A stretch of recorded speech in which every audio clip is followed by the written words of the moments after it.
Hello student, आज के इस क्लास में हम पढ़ने वाले हैं आवेशित चालक की सतह पर दाब।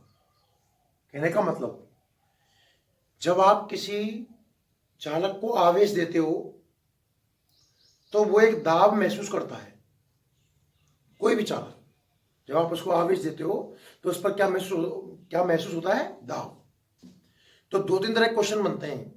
पहला क्वेश्चन, दाब क्यों महसूस हुआ, दाब किधर महसूस हुआ और दाब कितना महसूस हुआ।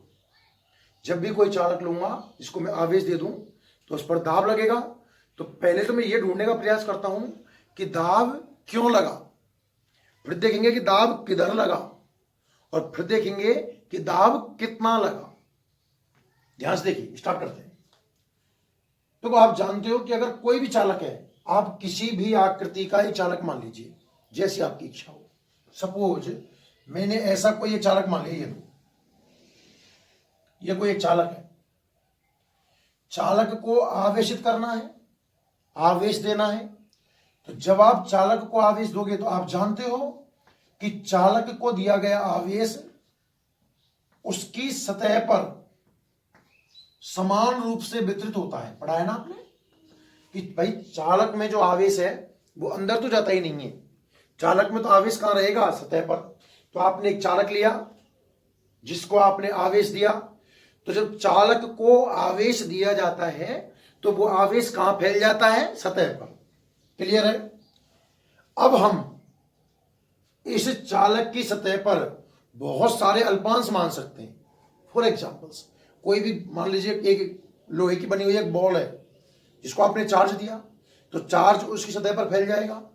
अब आप उसकी सतह पर बहुत सारे छोटे छोटे अल्पांश मान सकते हो। मान लीजिए मैं चालक सतह पर बहुत सारे अल्पांश मान रहा हूं। पहला अल्पांश ये रहा, सपोज दूसरा अल्पांश ये रहा। इस तरीके से आपने इस चालक की सतह पर अनंत अल्पांश मान लिए। क्या किया आपने? एक चालक लिया, उस चालक को आपने आवेश दिया। तो हम जानते हैं कि चालक में जो आवेश है वो कहां फैलता है? सतह पर। आवेश के गुणधर्म में मैंने आपको बताया है कि जब भी हम चालक को आवेश देंगे तो वो आवेश कहां फैल जाएगा? सतह पर। तो ये चालक लिया, आवेश दिया, सतह पर फैल गया। अब इस चालक की सतह पर मैं अनंत अल्पांश ले सकता हूं, छोटे छोटे हिस्से। अब चूंकि मान लो आपने इसको प्लस आवेश दिया तो इन सभी अल्पांशों पर कैसा आवेश आ गया? प्लस। अब ध्यान से देखिएगा, कोई भी एक अल्पांश ले लो। मान लो ये अल्पांश लिया हमने, देखो भैया ये अल्पांश इस पर धक्का दे रहा है, पर इन दोनों के बीच में प्रतिकर्षण बल लग रहा है, इनके बीच में प्रतिकर्षण बल लग रहा है, इनके बीच में प्रतिकर्षण बल लग रहा है। आप समझ चुके होंगे कि ये जो अल्पांश है एक, ये सभी अल्पांशों को प्रतिकर्षित कर रहा है। इसी तरीके से ये वाला अल्पांश भी इन सभी अल्पांशों को प्रतिकर्षित करेगा। मेरी बात समझ में आ रही है? आपने क्या किया, दोबारा समझाता हूं, पूरी कहानी ध्यान से देखिएगा। एक बस कंसेप्ट है, समझ में आ जाना चाहिए आपको। आपने क्या किया कि एक चालक लिया, बुद्धि का उपयोग करें। आपने क्या किया? एक चालक लिया, जब इस चालक को आवेश दिया गया तो चालक में आवेश सतह पर समान रूप से वितरित हो गया। चालक में जो आवेश है वो सतह पर समान रूप से फैल गया। अब यदि सतह को अल्पांशों में बांट दिया जाए, अनंत अल्पांश होंगे, तो प्रत्येक अल्पांश अन्य अल्पांशों को प्रतिकर्षित करता है। प्रत्येक अल्पांश अन्य अल्पांशों को प्रतिकर्षित करता है। तो सतह का प्रत्येक बिंदु प्रतिकर्षण महसूस कर रहा होगा। ये भी प्रतिकर्षण महसूस कर रहा होगा, ये सब प्रतिकर्षण महसूस कर रहे होंगे, मतलब इन पर धक्का पड़ रहा होगा। और उस धक्के की वजह से ये क्या महसूस करते हैं? दाब। पहला क्वेश्चन, आवेशित चालक पर दाब क्यों लगता है? भाई दाब तो तब लगेगा ना जब बल होगा। बिना बल के दाब लगा सकते हो क्या? संभव ही नहीं है। तो पहले बल के बारे में सोचना होगा। दोबारा विचार करते हैं। अगर कोई आपसे ये क्वेश्चन कर ले कि ये समझाइए कि आवेशित चालक दाब क्यों महसूस करता है, तो आपका आंसर होगा कि जब चालक को आवेश दिया जाता है तो वो आवेश चालक की सतह पर एक समान रूप से फैल जाता है। अब यदि चालक की सतह पर या चालक की सतह को अल्पांशों में तोड़ दिया जाए तो प्रत्येक अल्पांश अन्य अल्पांशों को प्रतिकर्षित करता है, जिससे सतह का प्रत्येक बिंदु बल महसूस करता है, यानी कि दाब महसूस करता है। पहला क्वेश्चन कि दाब क्यों लगा, मोटा मोटा आंसर है कि जब भी चालक को आवेश दोगे वो सतह पर फैल जाएगा, सतह को अल्पांशों में बांट दिया जाए तो प्रत्येक अल्पांश बल महसूस करता है, इसलिए इस पर दाब लगेगा। दूसरा क्वेश्चन कि दाब किधर लगेगा, दाब की दिशा क्या है। तो देखिए जो भी इसमें बिंदु है वो प्रतिकर्षण, मतलब जैसे मैं इसकी बात करूं पर्टिकुलर, तो धक्का पड़ रहा है, इस पर दूर जाना चाह रहा है, तो सतह के लंबवत, अपनी सतह के लंबवत। दो क्वेश्चन हुए, दाब क्यों लग रहा है, दाब क्यों लग रहा है। आप मैंने बोल के देखे दाब क्यों लग रहा है। मैं बोलता हूं कि जब हमने चालक लिया, उसको आवेश दिया, वो आवेश उसकी सतह पर समान रूप से फैल गया। हमने चालक की जो सतह है उसको अल्पांशों में तोड़ा, तो इन सभी के बीच में एक प्रतिकर्षण बल लगा, तो इस सतह का हर एक बिंदु सतह के लंबवत दाब महसूस करता है। याद रखना, दाब की दिशा क्या है, सतह के अभिलंबवत, सतह के अभिलंबवत। ठीक है, क्लियर। तीसरा क्वेश्चन कि दाब कितना लगा, इस बात का आकलन हम कैसे करें। तो विचार करते हैं, ध्यान से देखो, सोचिए भाई। दो समझ में आ गए ना आपको कि दाब क्यों लगा और दाब किधर लगा, क्यों लगा और किधर लगा, ठीक है ना। अब कितना लगा इसकी बात करते हैं। तो सोचें, आप ऐसा करो, ये कोई चालक है, ठीक है, इस पर कोई भी एक अल्पांश मान लीजिए, कहीं भी एक अल्पांश मान लो। तो हमने ये एक अल्पांश मान लिया, ये जो इसके अंदर है ये वाला मैंने अल्पांश मान लिया, इसका नाम दे दिया मैंने ए बी। क्या नाम दिया, अल्पांश का ए बी। और बचा हुआ यहां पे सी लिख दो, तो बचा हुआ ऐसा हो जाएगा ए सी बी। सी क्यों रखा है, क्योंकि बचे हुए हिस्से को नाम भी आप ए बी दोगे तो इसको भी नाम ए बी दोगे, चक्कर बढ़ जाएगा ना। आपने एक चालक लिया, उसको आवेश दिया, वो आवेश इसकी सतह पर फैल गया, फिर आपने इस पर एक अल्पांश ले लिया कोई भी ए बी, और बचा हुआ चालक कितना हो गया, ए सी बी। तो आपने चालक के दो हिस्से कर दिए एक तरीके से, एक तो अल्पांश ए बी और एक बचा हुआ भाग कौन सा, ए सी बी। क्लियर। अच्छा जी, दोनों ही विद्युत क्षेत्र बनाएंगे, ए बी भी विद्युत क्षेत्र बनाएगा और ए सी बी भी विद्युत क्षेत्र बनाएगा। तो आप मान लीजिए कि माना अल्पांश ए बी के कारण उत्पन्न विद्युत क्षेत्र E1 मान लीजिए इसको, आप चाहो तो। भाई अल्पांश कोई ना कोई क्षेत्र बना रहा होगा ना, E1 मान लीजिए, तथा शेष चालक का नाम क्या है, ACB, तथा ACB के कारण आप विद्युत क्षेत्र E2 मान लीजिए। मेरी बातों को बहुत ध्यान से सुने भाई, है ना। हो सकता है थोड़ा अजीब सा लगे, पर एक बार आप अच्छे से समझना। चालक लिया, उसकी सतह को आवेश दिया, फिर उस पर कोई एक छोटा हिस्सा अल्पांश मान लिया ए बी हमने। अल्पांश का विद्युत क्षेत्र कितना मान रहा हूं, E1, और बचे हुए हिस्से कितना मान रहा हूं मैं, E2। ठीक है, दो बिंदु पर विचार करो। चलो एक पॉइंट ले लो, P1 नाम दे दो, चलो इसको अंदर ले लो, और एक पॉइंट P2 बाहर ले लो। दो पॉइंट ले लो, P1 और P2। ठीक है, जो ए बी हिस्सा है उसकी वजह से P1 P2 पर क्षेत्र बन रहा होगा, हर चालक अपना प्रभाव दिखाएगा, और ACB के कारण भी P1 और P2 पर विद्युत क्षेत्र बन रहा होगा। AB का जो विद्युत क्षेत्र है उसका प्रतीक है E1, तो ध्यान से देखो AB प्लस आवेश है। अगर पॉइंट P1 पर देखना है, AB की वजह से, सोचो जब आप AB की बात कर रहे हो तो भूल जाओ कि ACB है भी है पिक्चर में, ACB है ही नहीं मान लो, सिर्फ AB है। तो ये P1 पर किधर धक्का देगा, ये भी इधर, मतलब इसकी वजह से P1 पर क्षेत्र जो बनेगा E1 वो इस दिशा में रहा होगा, और इसकी वजह से P2 पर इधर धक्का देगा ये, तो इस दिशा में E1 रहेगा। फिर बचा हुआ हिस्सा ACB में अपना प्रभाव दिखाएगा, इस पर भी प्लस आवेश है, तो P1 पर ये इधर धक्का मारेगा, मतलब ये दिशा हो जाएगी इस पर E2 की, और P2 पर भी ये इधर धक्का मारेगा, तो ये दिशा हो जाएगी E2 की। ये कहानी समझ में आई क्या नहीं आई, विचार करें। दोबारा एक बार और अच्छे समझा दूंगा, पहले ढंग समझ लीजिए आप, है ना। तो आपने एक पॉइंट अंदर माना, एक पॉइंट बाहर माना।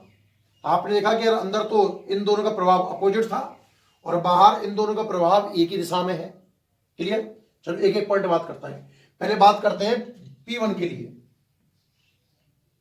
P1 पर ध्यान से देखना, आप विचार करें कि P1 पर जो नेट इलेक्ट्रिक फील्ड है आपके हिसाब से, चूंकि E1 और E2 अपोजिट दिशाओं में है, और जब दो चीज विपरीत दिशा में होती हैं, विपरीत जस्ट 180 कोण बन रहा हो, तो आपको एक में से दूसरे को माइनस करना होगा। तो P1 पर आपके हिसाब से जो नेट इलेक्ट्रिक फील्ड बनेगा वो या तो E1 माइनस E2 होगा, या E2 माइनस E1।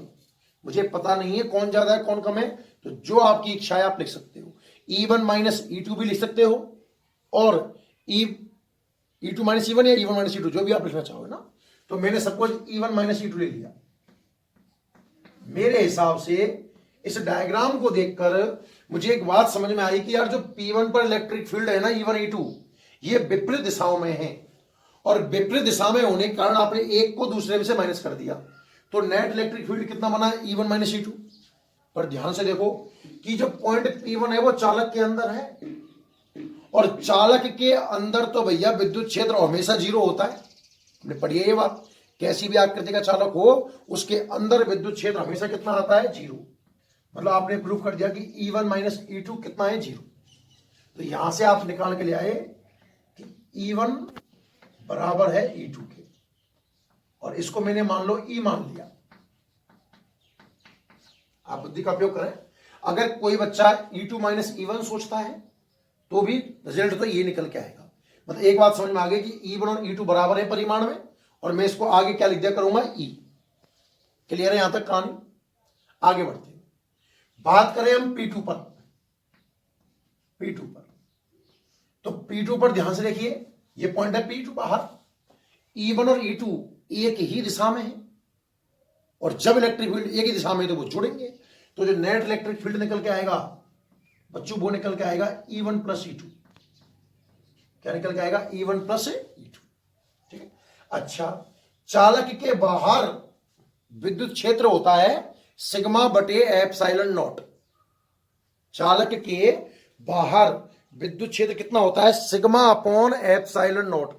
किसी भी आकार का चालक हो, देखो भाई चालक प्लेट में मैंने सिद्ध किया है सिग्मा अपॉन एप्सिलॉन नॉट। अब बहुत से बच्चे सोचते हैं कि साहब देखो आप तो कह रहे हो कि कोई भी चालक हो उसके बाहर विद्युत क्षेत्र सिग्मा बटे एप्सिलॉन नॉट होता है, पर चालक गोले में तो ऐसा नहीं आया था। चालक गोले में तो KQ बटे आर स्क्वायर आया था। बेटा बात एक ही है, मैं प्रूफ कर सकता हूं, किसी भी आकृति का चालक हो उसके बाहर विद्युत क्षेत्र सिग्मा बटे एप्सिलॉन नॉट ही होता है। ध्यान से देखना कैसे, आपने गोले में प्रूफ किया है कि E बराबर होता है KQ upon R square, KQ upon R square. ये आंसर है Q की टर्म में, आवेश की टर्म में। अगर सिग्मा चाहिए तो याद करो सिग्मा का सूत्र तो Q बटा A होता है, तो यहां से Q का मान कितना आएगा, सिग्मा A आएगा, हाँ या ना। और एक गोले का क्षेत्रफल होता है बच्चों 4 पाई आर स्क्वायर।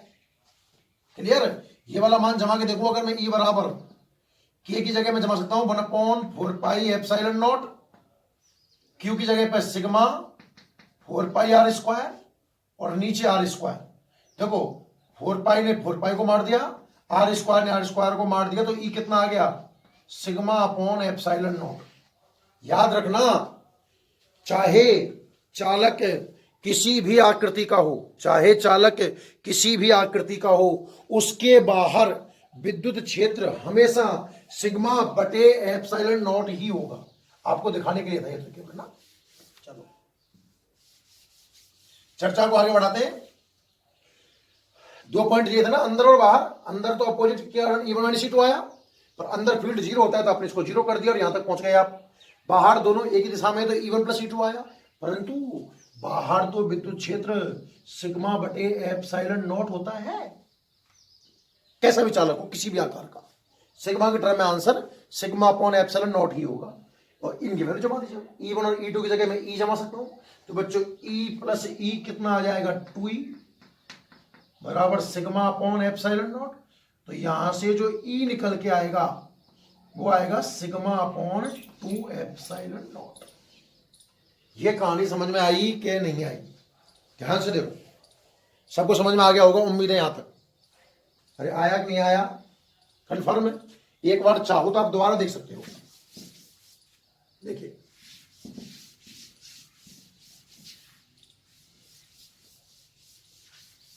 क्या कहानी है, हेडिंग है, दोबारा अच्छे से देखना। आवेशित चालक की सतह पर दाब। सबसे पहले हमने एक चालक लिया, ये लो, किसी भी आकार का, थोड़ा बड़ा मानते हैं ना। ये हमने मान लिया एक चालक, किसी भी आकार का ले सकते हो, कोई पाबंदी नहीं है। आपने इसको आवेश दिया, तो जब चालक को आवेश देंगे तो वो आवेश कहां फैलेगा? सतह पर। लैंग्वेज सुन लो कि हम जानते हैं कि चालक को जब आवेश दिया जाता है तो वो सतह पर फैल जाता है। आवेश चालक को अल्पांशों में बांटा जाए तो प्रत्येक अल्पांश अन्य अल्पांशों को प्रतिकर्षित करता है। कहने का मतलब सतह का प्रत्येक बिंदु सतह के लंबवत दाब महसूस करता है। कितना? उसके लिए हमने क्या किया, इसकी सतह पर हमने एक अल्पांश ले लिया। अल्पांश का नाम कुछ भी दे दो, हमने ए बी नाम दे दिया, यहां सी लिख दिया। तो आपने अल्पांश मानकर चालक के 2 हिस्से कर दिया भैया, एक तो अल्पांश ए बी और एक बचा हुआ हिस्सा ए सी बी। क्लियर है यहां तक? मान लिया कि अल्पांश का फील्ड कुछ भी मान लो, E1 मान लो, और बचे हुए हिस्से का E2 मान लो। तो इस बात को हम लिख देते हैं कि माना जो अल्पांश है, अल्पांश ए बी के कारण उत्पन्न विद्युत क्षेत्र E1 तथा बचा हुआ हिस्सा कौन सा है? एसीबी के कारण उत्पन्न विद्युत क्षेत्र E2 है। ऐसा मैंने मान लिया कि अल्पांश कितना बना रहा है? E1 और शेष कितना बना रहा है? E2। क्लियर? 2 बिंदु पर विचार करते हैं। पॉइंट नंबर 1 चालक के अंदर और पॉइंट नंबर 2 चालक के बाहर। ठीक है? P1 P2 पर इन दोनों के कारण, दो कौन कौन से हैं? ए बी और ACB के कारण जो विद्युत क्षेत्र बनेगा उसकी दिशाएं देखनी है। धक्का देंगे, सब प्लस है इसलिए। तो ए बी P1 पर किधर धक्का देगा? इधर। तो ए बी का प्रभाव कितना है? E1, मतलब इस पर इधर तो बन जाएगा कितना? E1। और इस पर कहां धक्का पड़ेगा? इधर। इधर बन जाएगा E1। बचा हुआ हिस्सा भी धक्का देगा, तो इस P1 पर धक्का इधर पड़ेगा, उसके बाद आप समझ गए होंगे शायद, और उस पर धक्का इधर पड़ेगा। ये हो गए 2 बिंदु हो गए अपने पास में, कौन कौन से? P1 और P2। ठीक है? तो एक एक करके चर्चा स्टार्ट करता हूं। पहले बात करता हूं P1 के लिए। बिंदु P1 पर, ठीक है ना? चलो विचार करो, क्या P1 पर E1 और E2 विपरीत दिशाओं में है? अपोजिट है। तो नेट E1 माइनस E2 मान लीजिए, या E2 माइनस E1, आपकी इच्छा है। तो मैंने मान लिया E1 माइनस E2, पर चूंकि P1 हिस्सा चालक के अंदर है और चालक के अंदर विद्युत क्षेत्र कितना आता है? 0। तो इसको 0 के बराबर होना होगा। तो यहां से आपने प्रूव कर दिया E1 बराबर है किसके? E2 के। और मान लीजिए कि E है, मतलब जहां भी अब E1 और E2 आएगा मैं E पुट कर दिया करूंगा, है ना। E1 अल्पांश का भी है और E2 शेष हिस्से का भी है। अब बात करें बिंदु P2 की, P2 पर चलो विचार करो। P2 कहां है? बाहर। E1 E2 एक ही दिशा में है, तो नेट होगा मेरे हिसाब से तो E1 प्लस E2। क्लियर है? और चूंकि ये चालक के बाहर है, तो थोड़ी देर पहले मैंने प्रूव किया है कि चालक किसी भी आकार का हो, उसके बाहर विद्युत क्षेत्र होता है सिग्मा बटे एप्सिलॉन नॉट। ये आ गया बच्चों सिग्मा बटे एप्सिलॉन नॉट। E1 और E2 दोनों को मैं E से रिप्लेस करूं तो E प्लस E कितना आ जाएगा? 2E की वैल्यू आ गई सिग्मा अपॉन एप्सिलॉन नॉट। तो जो E निकल के आएगा वो आ गया sigma upon 2 epsilon not. Actual में E क्या है? E है E1 और E2, मतलब इस अल्पांश का विद्युत क्षेत्र आ गया sigma upon 2 epsilon nought. Sigma upon 2 epsilon nought आ गया अल्पांश का विद्युत क्षेत्र। एक्चुअल में बच्चों में निकालना क्या चाह रहा हूं? हम क्या निकालना चाह रहे हैं? हम निकालना चाह रहे हैं दाब। क्या निकालना चाह रहे हैं? दाब। दाब कैसे निकलता है? दाब का सूत्र क्या है? दाब का सूत्र है बच्चों P बराबर F अपॉन ए। दाब का सूत्र क्या है? P बराबर F अपॉन ए। तो आपको क्या निकालना पड़ेगा? क्या निकालना पड़ेगा आपको? आपको निकालना होगा एक तो F और एक A।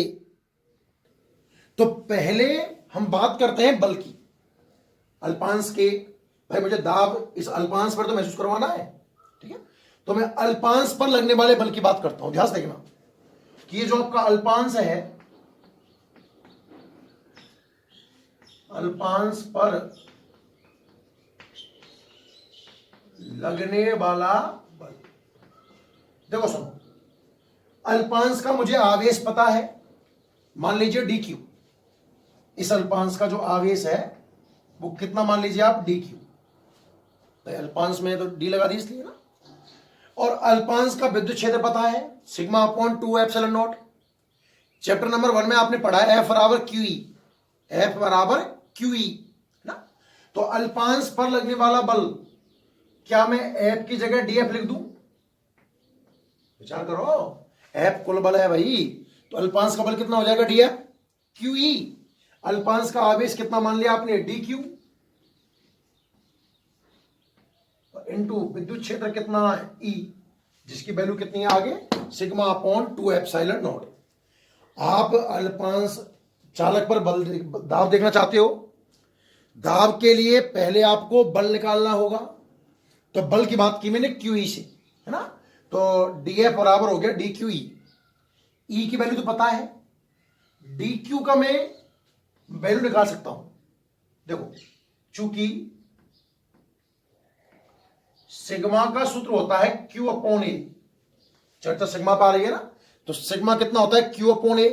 तो अल्पांश के लिए सेट करूं इस सूत्र को, सिग्मा बराबर, तो Q की जगह DQ और A की जगह DA। ये समझ में आया आपको? भाई सिग्मा बराबर Q अपॉन ए होता है। अल्पांश के लिए आवेश कितना है? DQ। क्षेत्रफल कितना है? DA। तो यहां से आप किसकी वैल्यू निकाल सकते हो? DQ की। DQ की। तो DQ की वैल्यू कितनी आएगी? Sigma DA। Sigma DA। ये दोनों वैल्यूज, सिग्मा वाली और E वाली, आप इस समीकरण में रखें, रख दीजिए।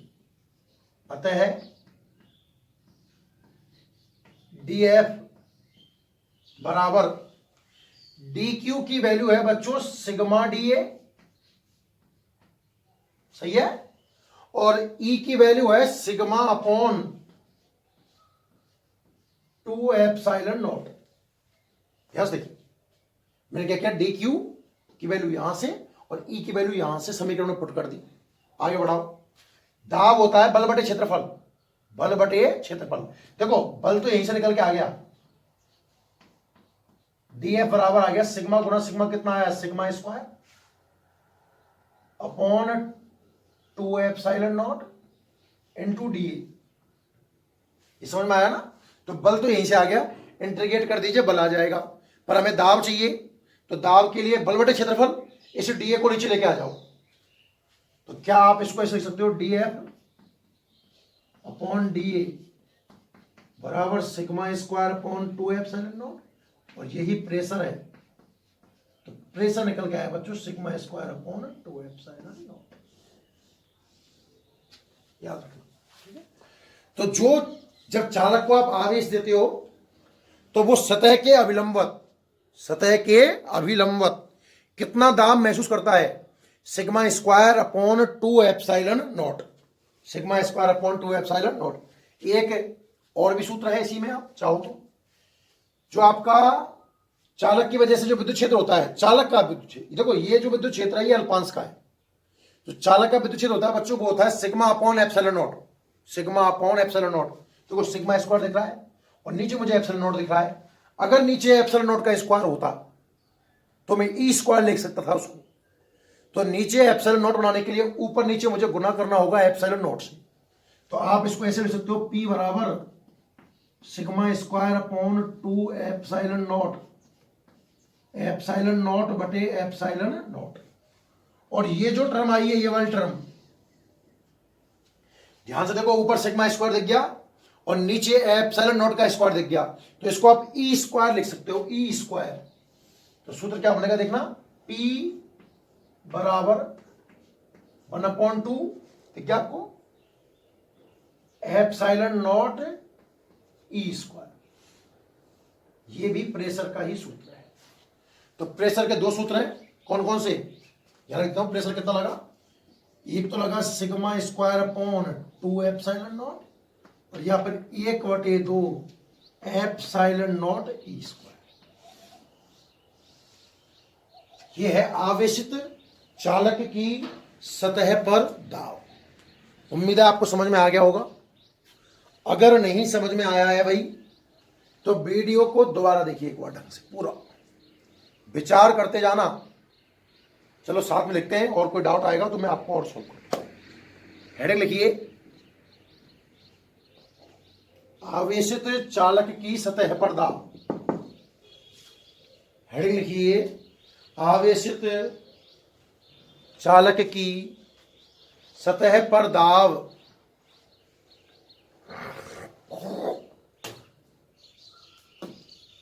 देखो, जब किसी चालक को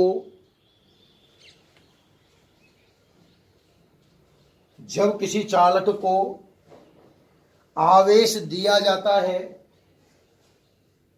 देखो भाई, जब किसी चालक को आवेश दिया जाता है, जब किसी चालक को आवेश दिया जाता है तो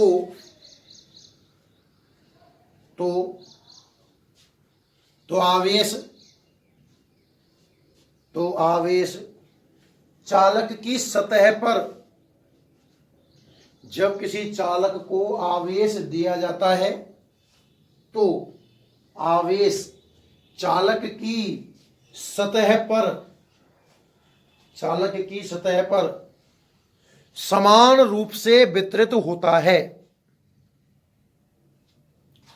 जब किसी चालक को आवेश दिया जाता है तो आवेश चालक की सतह पर समान रूप से वितरित होता है, समान रूप से वितरित होता है। ठीक है, आगे बढ़ो। अब यदि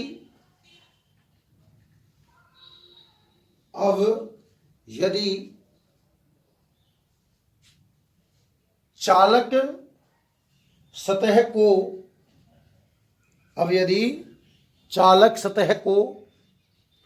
अल्पांशों में विभाजित कर दिया जाए, अब यदि चालक सतह को अल्पांशों में विभाजित कर दिया जाए, अब यदि चालक सतह को अल्पांशों में विभाजित कर दिया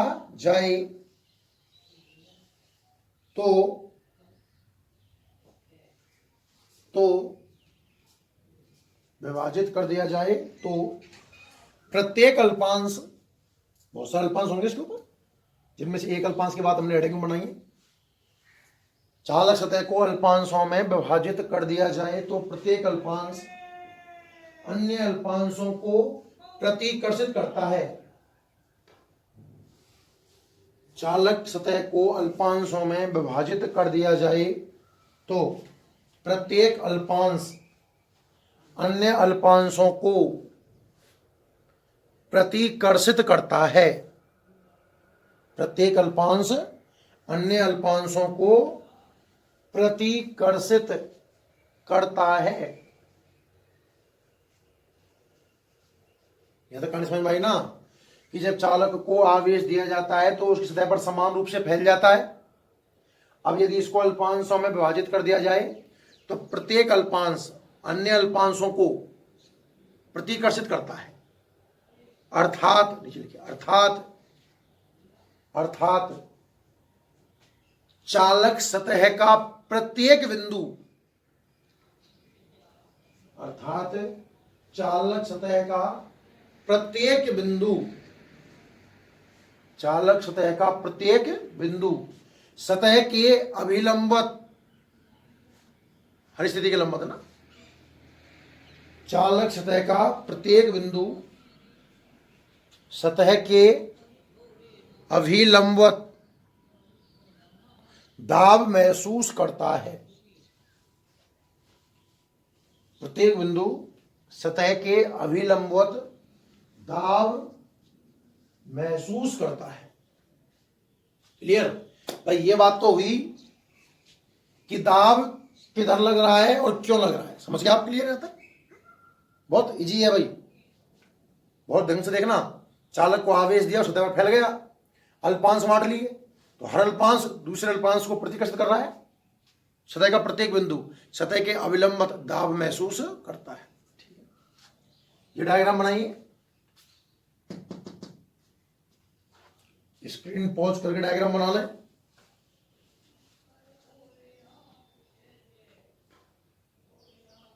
ठीक है, और पूरा लिख दो भाई स्क्रीन पॉज करके, कैसे कैसे डायग्राम, फिर यहां से ये पूरा और फिर ये पूरा और फिर लास्ट में कंप्लीट कर दो। चलो स्क्रीन पॉज कर लो और स्क्रीन पॉज करके पूरा लिख दो भाई।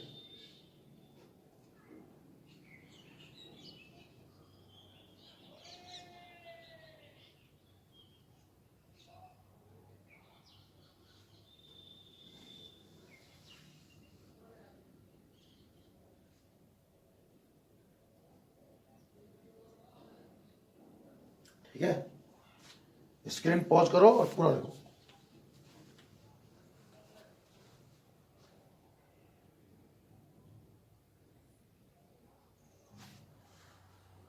हम भोलेनाथ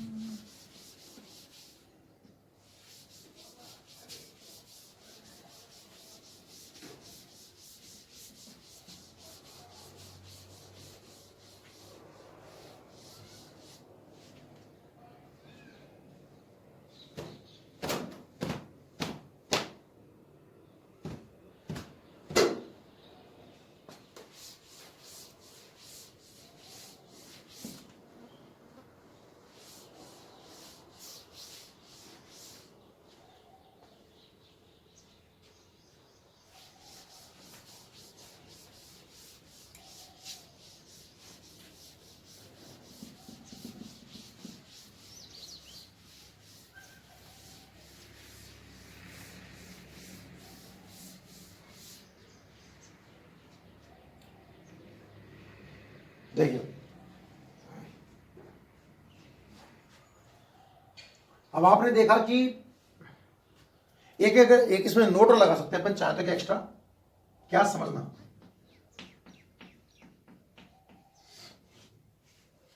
हमें एक साबुन का बुलबुला लें, ये देखिए ये हमारा साबुन का बुलबुला है।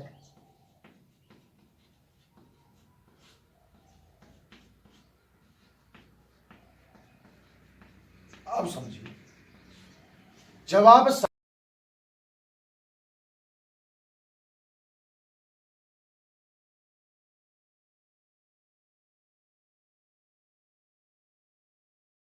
साबुन के बुलबुले पर आवेश डालते हो, कोई सा आवेश मान लो, प्लस मान लो चाहे माइनस मान लो, मान लीजिए मैंने इसको प्लस आवेश दिया, तो साबुन का बुलबुला भाई चालक एक तरीके से है, तो इस पर आवेश जब जाएगा तो वो कहां फैलेगा, सतह पर।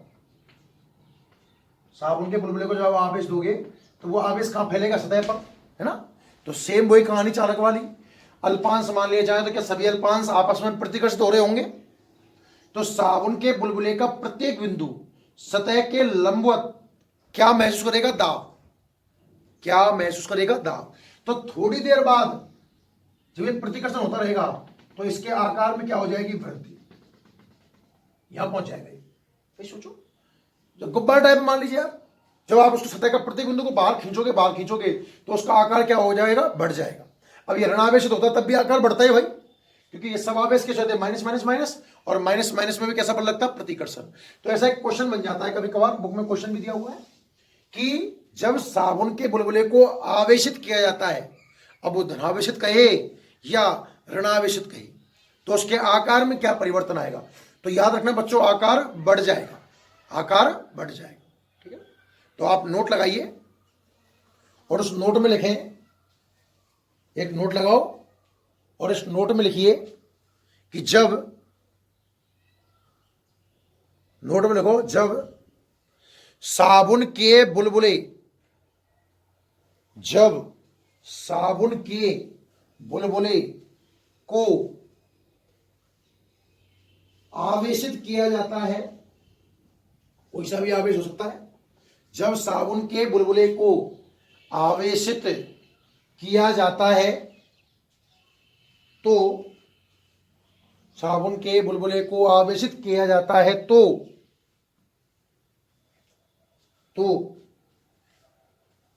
उसकी सतह का प्रत्येक बिंदु, तो उसकी सतह का प्रत्येक बिंदु, सतह का प्रत्येक बिंदु सतह के अभिलंबवत, जब साबुन के बुलबुले को आवेशित किया जाता है तो उसकी सतह का प्रत्येक बिंदु सतह के अभिलंबवत दाब महसूस करता है। जब साबुन के बुलबुले को आवेशित किया जाता है तो, साबुन के बुलबुले को आवेशित किया जाता है तो उसकी सतह का प्रत्येक बिंदु सतह के अभिलंबवत दाब महसूस करता है, सतह के अभिलंबवत दाब महसूस करता है। अतः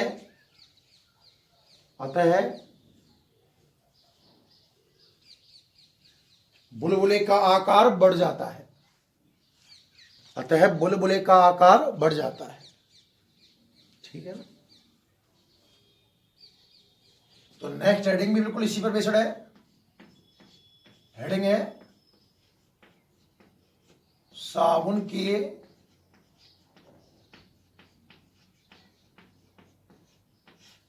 बुलबुले का दाब आधिक्य।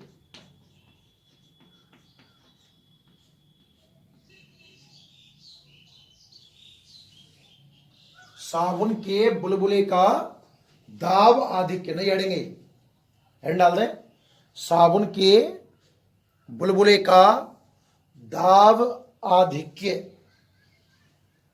ठीक है। चलिए बोर्ड पर देखिए ध्यान से। मान लीजिए कि साबुन का बुलबुला है, ठीक है, कोई ना कोई इसकी त्रिज्या रही होगी, सपोज आर, कितनी त्रिज्या है इसकी, आर। 11th क्लास में हमने एक पृष्ठ तनाव नाम की हेडिंग पढ़ी है, पृष्ठ तनाव, जिससे वस्तु अपना सतह का क्षेत्रफल न्यूनतम करने का प्रयास करती है, याद है ना।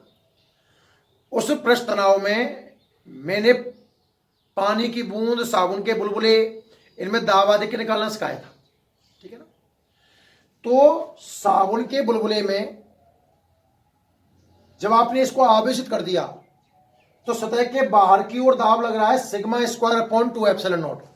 ये साबुन का बुलबुला है और आपने इसको चार्ज दे दिया, मान लो आवेश दे दिया, ठीक है ना भाई। तो बाहर की ओर तो दाब लगेगा sigma square upon 2 epsilon not. बाहर की ओर तो दाब लगेगा sigma square upon 2 epsilon not. पर पृष्ठ तनाव के कारण यह संकुचित होना चाहेगा। और याद करो, पृष्ठ तनाव का दाब आधिक्य साबुन के बुलबुले में ये होता है 4t अपॉन आर। याद है, इसमें 2 सतह हुआ करती थी, तो संतुलन की स्थिति में दोनों दाब कैसे होने चाहिए, बराबर। यही मेन हेडिंग है। आप मान लीजिए कि माना त्रिज्या कैपिटल आर, कॉमा पृष्ठ तनाव कैपिटल टी है। अतः आवेशित करने पर, जब आपने इसको चार्ज किया है ना, तो आवेशित करने पर बाहर की ओर दाब, बाहर की ओर दाब sigma square upon 2 epsilon not होगा। बात समझे आप ध्यान से।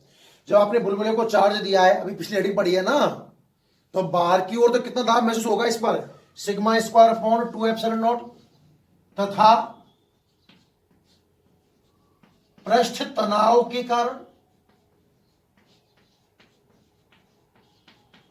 अब पृष्ठ तनाव तो इसको संकुचित करना चाहेगा ना, अंदर की ओर दाब,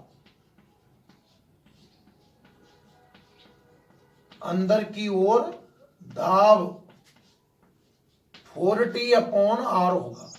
ये 2 बात समझ में आई कि नहीं है, पहले ये बताइए आप कि जब हम कोई साबुन का बुलबुला लेते हैं, ठीक है ना, तो साबुन के बुलबुले को आवेशित कर देते हैं, तो भैया सतह के लंबवत बाहर की ओर तो दाब लग रहा है आवेश की वजह से, sigma square upon 2 epsilon not, ठीक है ना।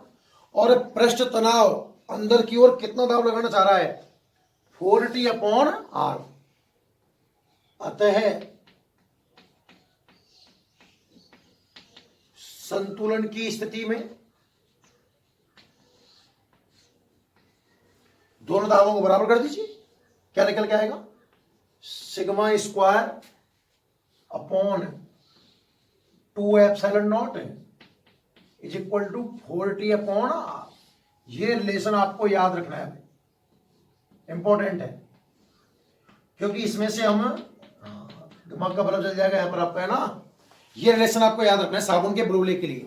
इस पर कई तरह के न्यूमेरिकल बन सकते हैं और आगे सूत्र आपको याद नहीं रखने हैं, क्योंकि क्या क्या याद रखोगे भाई, अभी टी का बना लो इसमें से, आर का बना लो इसमें से, क्यू का बना लो इसमें से, बहुत सारे सूत्र बन सकते हैं।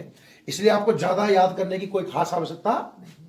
वैसे मैं लिख दूं, अगर किसी को पृष्ठ तनाव का सूत्र निकालना हो, पृष्ठ तनाव टी निकालना है मान लीजिए, तो भैया टी का सूत्र कितना निकल के आएगा, देखो आर तो ऊपर पहुंच जाएगा, 4 कहां आएगा नीचे, तो सूत्र बन जाएगा सिग्मा स्क्वायर आर बटे 8 एप्सिलॉन नॉट। ये एक सूत्र बन गया। दूसरा सूत्र, त्रिज्या निकालनी हो आपको, मान लीजिए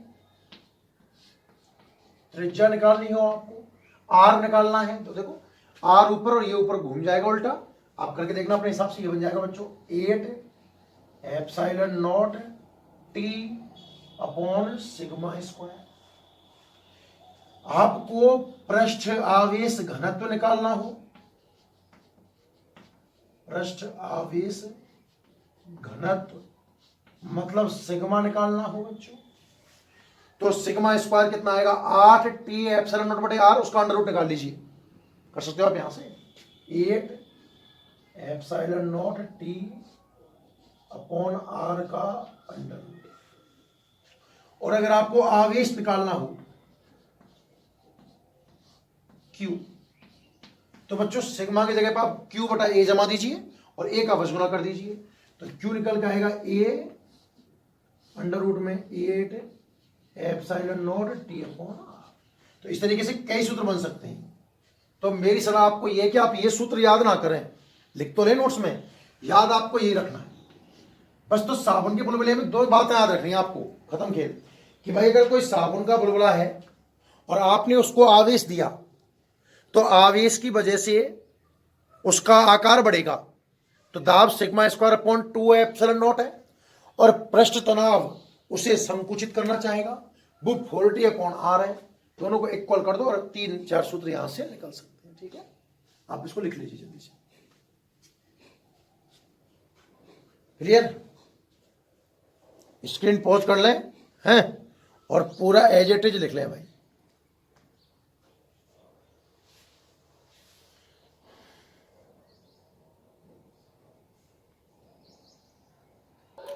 नेक्स्ट जो हेडिंग है बच्चों, इस चैप्टर की लास्ट हेडिंग है। ठीक है, विद्युत क्षेत्र में चालक के इकाई आयतन में ऊर्जा। इकाई आयतन में ऊर्जा का मतलब होता है ऊर्जा घनत्व। आपको पता होगा कि ऊर्जा घनत्व का सूत्र है ऊर्जा बटे आयतन, ऊर्जा बटे आयतन। तो एकांक आयतन की ऊर्जा ही ऊर्जा घनत्व है। ये तो एक ही बात है, एकांक आयतन की ऊर्जा कह दो या इसकी जगह पर ऊर्जा घनत्व लगा दो, एक ही बात है। ठीक है ना, मतलब आपको ऊर्जा घनत्व चाहिए, पहले विचार करना सीखें आप क्या निकालना है, ऊर्जा घनत्व। तो ऊर्जा घनत्व तो तब निकलेगा ना जब ऊर्जा हाथ में आएगी। भाई ऊर्जा आपके हाथ में आ जाए, उसमें आयतन का भाग दे दो। क्लियर है? सोचो, ऊर्जा घनत्व का मतलब ऊर्जा निकालना है। अच्छा, ऊर्जा कार्य के बराबर होती है, तो पहले कार्य निकालना होगा। भाई एक सिस्टम में कार्य हुआ होगा और वही कार्य क्या बन जाएगी, ऊर्जा, फिर उसमें आयतन का भाग दे दूंगा तो क्या बन जाएगी, ऊर्जा घनत्व। तो क्या सोचा मैंने कि ऊर्जा घनत्व चाहिए, मतलब पहले ऊर्जा चाहिए और ऊर्जा के लिए मुझे कार्य चाहिए। ठीक है, और कार्य के लिए मुझे बल चाहिए। क्या चाहिए, बल।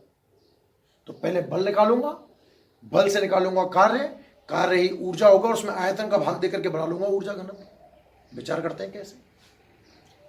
विद्युत क्षेत्र में कोई चालक है, ठीक है, उसके इकाई आयतन में ऊर्जा कैसी होगी वो भी बात करता हूं। सोचिए, मान लीजिए कि ये हमारा कोई चालक है, गोला मान लो, चलो कैसी भी आकृति मान सकता हूं, हम इसके लिए स्वतंत्र हैं। मान लीजिए कि एक गोला है जिसकी त्रिज्या है आर। कितनी त्रिज्या है, आर। आर त्रिज्या का एक गोला है।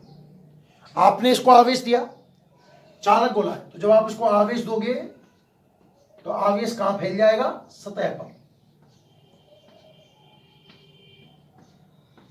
आवेश कहां फैल जाएगा, सतह पर। कि जब भी चालक को आवेश देंगे तो वो कहां फैल जाएगा, सतह पर। अब आपको पता है कि सतह पर आवेश फैलने से सतह का प्रत्येक बिंदु दाब महसूस करेगा और इसके आकार में क्या हो जाएगी, वृद्धि। कुछ देर बाद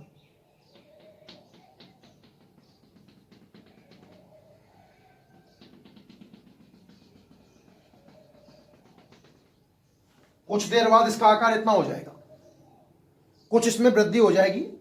तो जो वृद्धि हुई है ये वाली अल्प वृद्धि मान लो त्रिज्या में डी आर। कितनी मान लें, डी आर। तो पहले त्रिज्या आर थी और अब त्रिज्या कितनी हो जाएगी, आर प्लस डी आर। मेरी बातों को ध्यान समझिए कि जब किसी चालक को आवेशित किया गया तो सतह का प्रत्येक बिंदु सतह के अभिलंबवत दाब महसूस कर रहा है, जिससे इसके आकार में क्या होगी, वृद्धि। क्या होगी, वृद्धि। और इस आकार वृद्धि के लिए कोई ना कोई कार्य किया गया होगा, वही कार्य ऊर्जा के रूप में एकत्रित हो जाता है। पहले तो ये याद रखो कि ऊर्जा आई कैसे। सोचो कि आपने चालक को आवेशित किया, सतह का प्रत्येक बिंदु दाब महसूस किया, जिससे उसका आकार बढ़ गया। ये हम समझ चुके हैं यहां तक। और आकार बढ़ने में जो कार्य हुआ वही ऊर्जा के रूप में इकट्ठा हो जाता है। ठीक, इसकी मतलब किसी भी चालक की जो ऊर्जा है वो विद्युत क्षेत्र के आयतन में इकट्ठा होती है, विद्युत क्षेत्र के आयतन में एकत्रित होती है। तो चलो बच्चों बात करते हैं कि कितनी ऊर्जा घनत्व है। वही तरीका, ऊर्जा घनत्व के लिए ऊर्जा, ऊर्जा के लिए कार्य, कार्य के लिए बल। आप जानते हो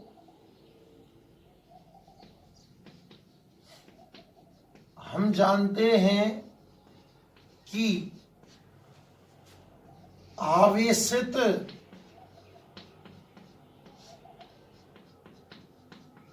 चालक की सतह पर दाब, दाब कितना, P बराबर sigma square upon 2 epsilon not होता है। ये समझ में आया कि नहीं आया?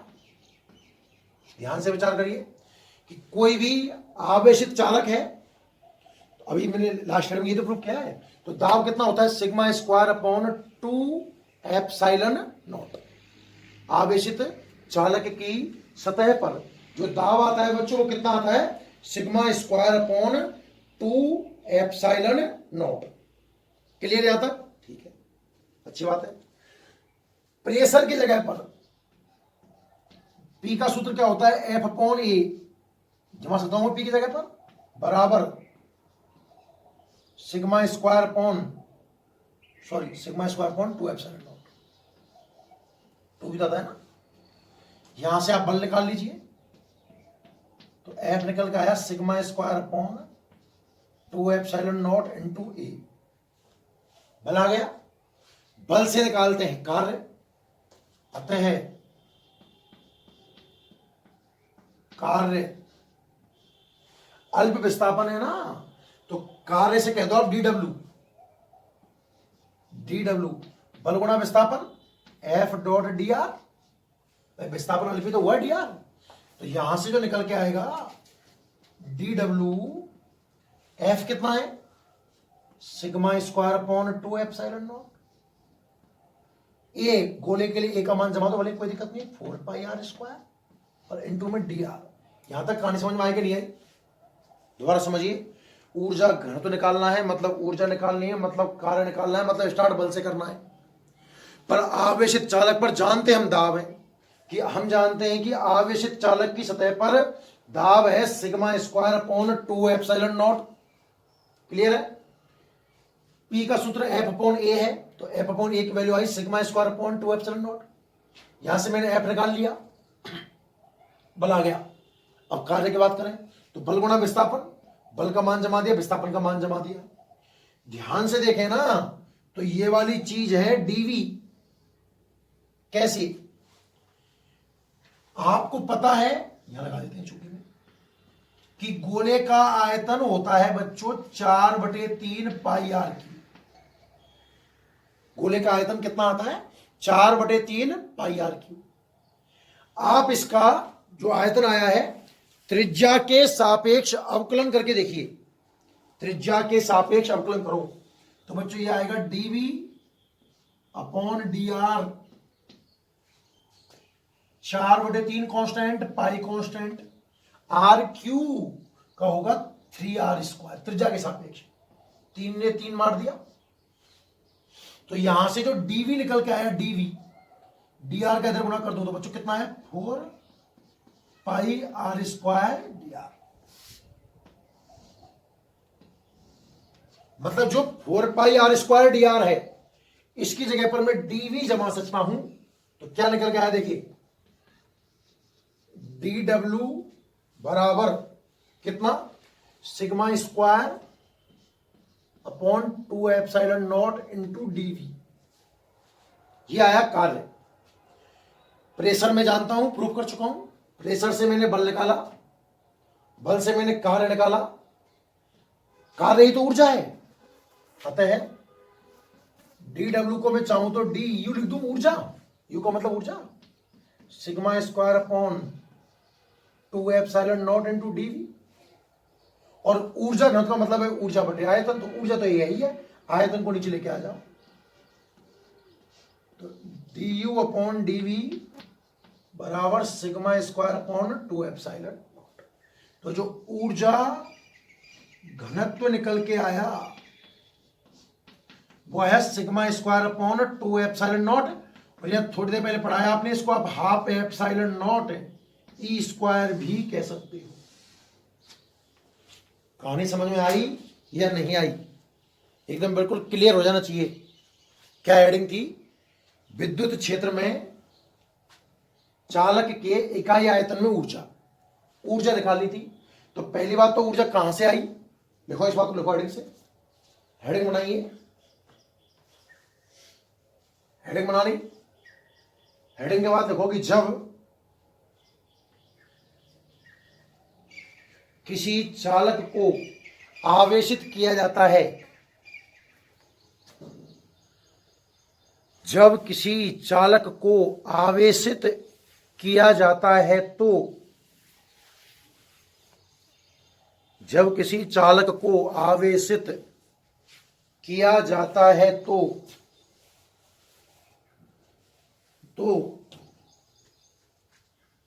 चालक की सतह का प्रत्येक बिंदु, चालक को आवेशित किया जाता है तो चालक की सतह का प्रत्येक बिंदु, चालक की सतह का प्रत्येक बिंदु सतह के अभिलंबवत, चालक की सतह का प्रत्येक बिंदु सतह के अभिलंबवत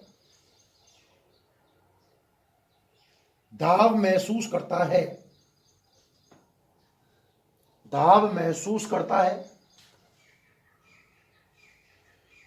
जब चालक को आवेशित किया जाता है तो चालक की सतह का प्रत्येक बिंदु सतह के अभिलंबवत दाब महसूस करता है, सतह के अभिलंबवत दाब महसूस करता है, जिससे चालक के आकार में वृद्धि होती है, जिससे चालक के आकार में वृद्धि होती है। इसके लिए किया गया कार्य, मतलब इस वृद्धि के लिए ना, इसके लिए किया गया कार्य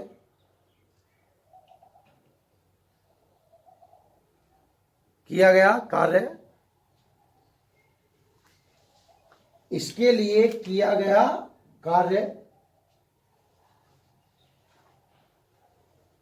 विद्युत क्षेत्र में आयतन के रूप में इकट्ठा होता है, विद्युत क्षेत्र में आयतन के रूप में इकट्ठा होता है। ठीक है, क्लियर है यहां तक? बाकी स्क्रीन पॉज करके ये पूरा लिख लीजिए। ठीक है बच्चों, तो इसी के साथ आपकी चैप्टर नंबर 2 की जो थ्योरी है वो कंप्लीट होती है। आने वाले नेक्स्ट टर्नों में हम इसके क्वेश्चंस देखेंगे। ठीक है, तो आप एक बार ऐसा करें, जो आपके पास में बुक है, आप क्वेश्चन खुद ट्राई करके देखें जितने आपसे हो जाते हैं। पहले एक बार आप ट्राई कर लोगे तो आपको थोड़ा समझने में सहूलियत रहेगी। ठीक है ना, तो आप क्वेश्चन ट्राई करें, बाकी नेक्स्ट लेक्चर। ठीक है, बाकी आप स्क्रीन पॉज करके लिख लीजिए यहाँ से। ठीक, धन्यवाद।